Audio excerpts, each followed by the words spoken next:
సంవత్సరాల తరబడి ఎన్ని మందులు వాడినా మీ మోకాల నొప్పులు తగ్గట్లేదా? ప్రాణ పెయిన్ క్లినిక్ లో అత్యాధునిక చికిత్స. పోలీసులు అలర్ట్ అవ్వడంతో జనసేన అధినేత పవన్ కళ్యాణ్ కు త్రుటిలో ప్రమాదం తప్పినట్లయింది. తనపై దాడికి రౌడీ మూకలు ఎదురు చూస్తున్నాయంటూ తన భద్రతపై గతంలో పవన్ అనుమానం వ్యక్తం చేసిన విషయం తెలిసిందే.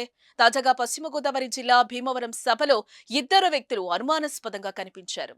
సందేహించిన పోలీసులు వారిని తనిఖీ చేయగా వారిలో ఒకరి వద్ద చాకు కనిపించింది. వారిని పట్టుకునే ప్రయత్నం చేయగా పోలీసులపైనే ఒకడు దాడికి ప్రయత్నించాడు. చివరికి వారిద్దరిని టూటౌన్ పోలీసులు అదుపులోకి తీసుకున్నారు. వారు జేబు దొంగలా లేదంటే పవన్పై దాడి కోసమే సభకొచ్చారా అన్న కోణంలో పోలీసులు దర్యాప్తు ప్రారంభించారు. నిందితులిద్దరూ వేర్వేరు ప్రాంతాలకు చెందిన వారని, ఒకరితో ఒకరికి ఎలాంటి సంబంధం లేదని పోలీసులు భావిస్తున్నారు. దీనిపై వాస్తవాలు పోలీసుల విచారణలో తేలనున్నట్లుగా తెలుస్తోంది. మొత్తానికి ఈ సంఘటనతో జన సైనికులు అప్రమత్తమయ్యారు. ఎన్నికల ప్రచారంలో జనసేనాని మరింతగా సభలు సమావేశాల్లో పాల్గొన్నారు. తమ అధినేత సభలకు మరింత పటిష్టంగా భద్రతను ఏర్పాటు చేయాలని కార్యకర్తలు, అభిమానులు నిర్ణయించారు.